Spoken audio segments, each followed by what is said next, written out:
உலகெங்கும் பரவி வாழ்கின்ற நம் தமிழ் சொந்தங்களுக்கு ஜோதிட பூமி வாயிலாக ஜோதிடரினுடைய பணிவான வணக்கத்தினை முதலில் தெரிவித்துக் கொள்கின்றேன்.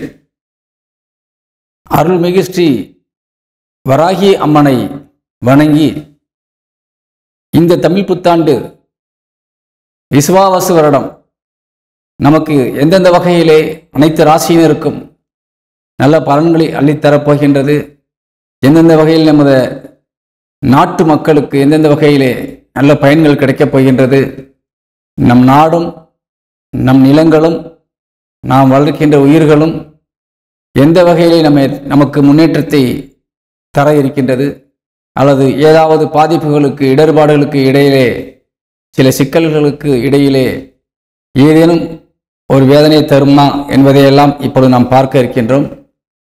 அதனால் இந்த தமிழ் புத்தாண்டு என்பது அனைத்து தமிழர்களுக்குமே ஒரு மிக முக்கியமான ஒரு புத்தாண்டு. இந்த புத்தாண்டு தினத்திலே உங்கள் அனைவருக்கும் எனது இனிய புத்தாண்டு நல்வாழ்த்துக்களை எங்களது ஜோதிட பூமி சேனல் வாயிலாக உங்களுக்கு தெரிவிக்கின்றோம். அதேபோல் நமது ஜோதிட பூமி சேனலை நீங்கள் அனைவரும் பதிவு செய்து வைத்துக்கொள்ள வேண்டும். அனைத்து ராசி பலன்களும் தொடர்ந்து கொடுத்து கொண்டிருக்கின்றோம். வார ராசி பலன்கள் முக்கியமாக நீங்கள் அவ்வப்போது நீங்கள் அதை கவனித்து உங்கள் வாழ்க்கை நடைமுறைகளை பின்பற்றி வருவீர்கள் என்றால் நிச்சயமாக நன்மைகள் அதிகமாக கிடைக்கும். ஏனென்றால் துல்லியமாக கணித்து நாம் பலன் சொல்லி வருகின்றோம். அதனால் உங்களுக்கு நல்ல பலன் கிடைக்கும் என்பதை உறுதி செய்து இப்பொழுது நமது இந்த தமிழ் புத்தாண்டிற்கான நல்ல பலன்களை இப்பொழுது காணலாம். மகர ராசியை சார்ந்த உறவுகளுக்கு நம் தமிழ் புத்தாண்டின் இந்த விசுவாசு வருடத்தினுடைய சிறப்புகளை நாம் இப்பொழுது பார்க்க இருக்கின்றோம். பொதுவாக நவகிரகங்களும் சுழற்சி முறையில் இருந்து கொண்டிருக்கின்றது. அதன் அடிப்படையிலே நாம் வார ராசி பலன்களை வாரம் கொடுத்து கொண்டிருக்கின்றோம். நீங்கள் வார ராசி பலனை தொடர்ந்து பார்த்து வருகின்றவர்கள் என்றால் நிச்சயமாக முன்னெச்சரிக்கை நடவடிக்கையாக என்ன செய்ய வேண்டும், எப்பொழுது நாம் இந்த வாரத்திலே நாம் ஜெயிக்க வாய்ப்பிருக்கின்றது என்பதையெல்லாம் உணர்த்தி கொண்டே இருப்போம். அதை நீங்கள் பயன்படுத்திக் கொள்ளலாம். அதே நேரத்திலே இந்த புத்தாண்டு பலன் என்பது ஒரு குழந்தை பிறந்து அந்த நேரத்திலே பிறந்த நேரத்திலே அன்றைய தினத்திலே நவகிரகங்களும் எங்கே எங்கே அமர்ந்தன என்பதையெல்லாம் குறிப்பிட்டு ஒரு ஜாதகமாக எழுதி அதை நீங்கள் கடைசி வரை வைத்திருந்து பார்த்து கொண்டு வருகிறீர்கள் அல்லவா? அதுபோலத்தான் இந்த தமிழ் புத்தாண்டு சித்திரை மாதம் 1ஆம் தேதி பிறக்கின்ற பொழுது நவகிரகங்களும் எந்த வீட்டிலே அமர்ந்த நிலையிலே இந்த புத்தாண்டு பிறந்திருக்கின்றது, அதன் மூலியமாக இந்த 12 ராசிக்காலம் கிடைக்கக்கூடிய நல்ல விஷயங்கள் என்ன என்பதை இந்த ஓராண்டு பலனாக நாம் தர இருக்கின்றோம். அடுத்த சித்திரை மாதம் 1ஆம் தேதி வரை நிச்சயமாக இந்த பலன்கள் நீங்கள் கவனத்தில் கொள்ள வேண்டிய விஷயமாக இருக்கின்றது. ஓராண்டுக்கு முழுமையாக இந்த பலன்களை நாம் சொன்னாலும் வார ராசி பலன்கள் மூலியமாக நீங்கள் அவ்வப்போது நடக்கின்ற விஷயங்களுக்கு முக்கியத்துவம் கொடுத்து கொள்ள வேண்டும். இருப்பினும் பொது விதியாக இந்த வருடாந்திர ராசி பலனை நீங்கள் மனதிலே கண்டிப்பாக வைத்துக் கொள்ள வேண்டும். இப்பொழுது இந்த மகர ராசியை சேர்ந்தவர்களுக்கு கிரகங்கள், சுப கிரகங்கள், பாவ கிரகங்கள், சுப வீடுகள், பாவ வீடுகள் எந்தெந்த நிலையிலே ஒரு நல்ல நிலையிலே மாறி இருக்கிறது அல்லது சுப வீடுகள் பாதிக்கப்பட்டிருக்கிறது என்பதையெல்லாம் பொறுத்து பலன் அமையும். அப்படி பார்க்கின்ற பொழுது இந்த தமிழ் புத்தாண்டிலே லக்கினமே உங்கள் ராசியிலே தான் வந்து அமர்ந்திருக்கின்றது. லக்கினம் உங்கள் ராசியிலே தொடங்கிய நிலையிலே இந்த தமிழ் புத்தாண்டு என்பது வரப்பிரசாதமாக உங்களை வாழ வைக்கக்கூடிய அருங்கடவுளாக இந்த தமிழ் புத்தாண்டு விளங்கப் போகின்றது. காரணம், உங்கள் ராசிக்கு அதிபதியாக விளங்கக்கூடியவர் சனி பகவான் 2ஆம் இடத்திலே ஆட்சி பலம் அடைந்த நிலையிலே இந்த தமிழ் புத்தாண்டு பிறந்திருக்கின்றது.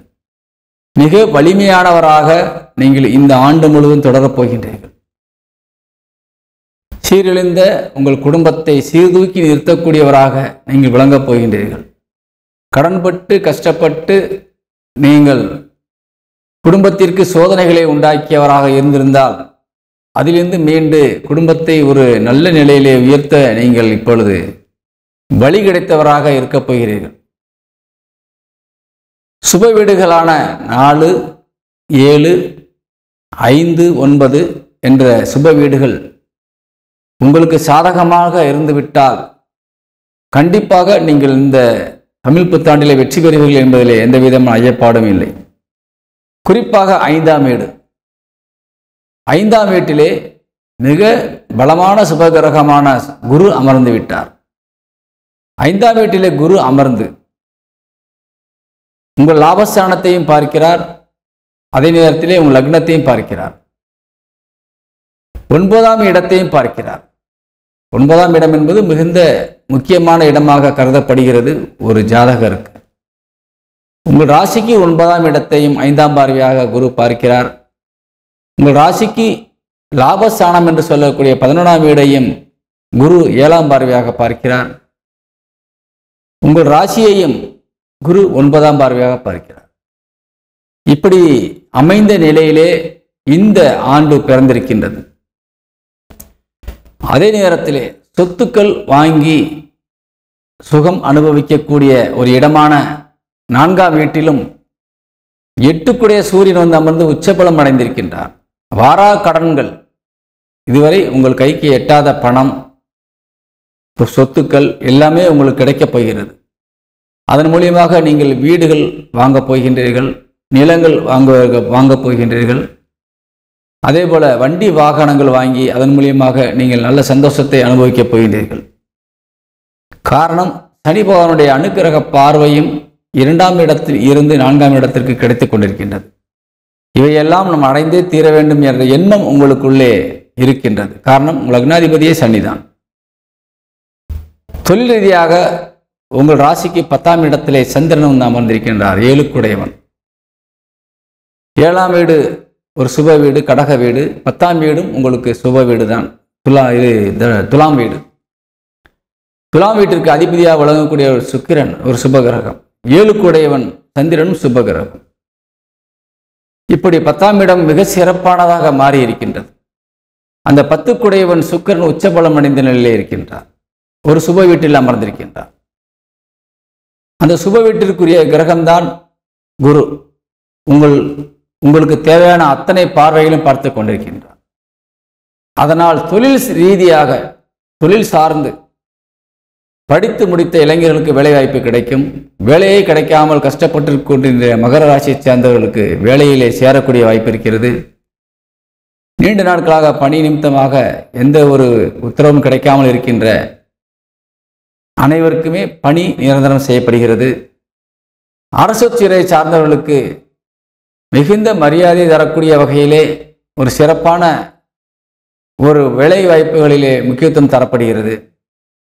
அதே போல அரசு வேலைக்காக விண்ணப்பித்தவர்களுக்கு அரசு வேலையும் கிடைக்கிறது. பெரிய பெரிய நிறுவனங்கள் நடத்தக்கூடிய தொழிலதிபர்கள், இவர்களுக்கெல்லாம் அரசு சார்ந்து நிறைய உதவிகள் கிடைத்து உங்கள் தொழிலை நீங்கள் அதிக அளவிலே முன்னேற்றமான பாதைக்கு கொண்டு செல்லக்கூடிய வகையிலே இந்த ஆண்டு உங்களுக்கு நிச்சயமாக உதவும். தொழில் ரீதியாக பெண்கள், மகர ராசியை சேர்ந்த ஆண்களுக்கு மிகுந்த உற்ற துணையாக இருப்பார்கள். பெண்களுக்கு பெண்களே உற்ற துணையாக இருப்பார்கள். பொதுவாக இந்த மகர ராசியை சார்ந்தவர்களுக்கு 7ஆம் இடத்திலே செவ்வாய் உங்கள் லாபஸ்தானாதிபதி நீசபலம் அடைந்து உங்கள் ராசியை பார்க்கின்ற நிலையிலேயே இந்த ஆண்டு பிறந்திருக்கின்றது. பொதுவாக மகர ராசிக்கு செவ்வாய் நீசம் அடைந்து பார்வைப்படக்கூடாது, 7ஆம் இடத்திலே வந்து நீசம் அடையக்கூடாது. அப்படி அமைகின்ற பொழுது செவ்வாயுடைய நீச பலன் என்பது உங்கள் மனதை பாதிக்கும், மனதிலே குழப்பங்களை ஏற்படுத்தும். நாம் செய்கின்ற காரியம் சரிதானா தவறா என்பதை நீங்களே முடிவு செய்ய முடியாத ஒரு நிலைக்கு தள்ளப்படுவீர்கள். ஒரு மனம் வலிமையற்ற நிலையிலே நீங்கள் இருப்பீர்கள். ஒரு பயந்த சுபாவமாக நீங்கள் மாறக்கூடிய வாய்ப்பு இருக்கின்றது. எப்பொழுதும் நமக்கு ஒரு பாதுகாப்பு தேவை, எப்பொழுதும் நமக்கு ஒரு ஆதரவு வேண்டும் என்ற நிலையிலே உங்கள் எண்ணங்கள் கண்டிப்பாக இருக்கும். நமக்கு எந்த ஆதரவும் இல்லாமல் நாம் பாதிக்கப்பட்டு விடுவோமோ என்ற பயமும் உங்களை தொற்றிக்கொள்ளக்கூடிய வாய்ப்பு இருக்கின்றது. ஏனென்றால் அந்த தன்னம்பிக்கை, தைரியம், மன வலிமை அனைத்தும் தருபவன் செவ்வாய் தான். அந்த செவ்வாயை நீசபலம் அடைந்து உங்கள் லக்னத்தையும் உங்கள் லக்னாதிபதியையும் பார்க்கின்றார், 7ஆம் பார்வையாகவும் 8ஆம் பார்வையாக. அப்படி இருக்கின்ற பொழுது மனதும் உடலும் கண்டிப்பாக பாதிக்கப்படும். இவற்றிலிருந்து நீங்கள் விடுபட்டு வெளியே வர வேண்டும் என்றால் குரு பகவானை வழிபாடு செய்ய வேண்டும். குருவுக்கு ஸ்தலம் திருச்செந்தூர் முருகனை வழிபாடு செய்தால் இந்த பாதிப்புகளிலிருந்து வெளியிருந்து நீங்கள் நிச்சயமாக ஒரு தன்னம்பிக்கையோடு தைரியத்தோடு நீங்கள் இந்த சமுதாயத்தில் இடமாடக்கூடிய வாய்ப்பையும் பெறுகின்றீர்கள். உங்களது பிள்ளைகள் மூலியமாக நல்ல மதிப்பையும் மரியாதையும் பெற முடியும். உங்கள் பிள்ளைகளுடைய உடல் ஆரோக்கியத்திலே கொஞ்சம் நீங்கள் முக்கியத்துவம் செலுத்திக் கொள்ள வேண்டும். அதே போல நீங்கள் வண்டி வாகனங்களிலே செல்கின்ற பொழுது கவனமாக சென்று வர வேண்டும். நீசம் பெற்ற பார்வை லக்னத்திற்கும் லக்னாதிபதிக்கும் இருப்பதால் ஏதேனும் சிறிய அடிபாடுகள் ஏதாவது வாய்ப்பு இருக்கின்றது. அதனால் கொஞ்சம் கவனமாக சென்று வர வேண்டும். தேவையில்லாத பயணங்களை கொஞ்சம் குறைத்துக் கொள்வது நல்லது. இவை அனைத்துமே உங்கள் வாழ்க்கைக்கு நன்மை செய்யும் என்பதை உணர்த்தி விடைபெறுகின்றேன். வணக்கம்.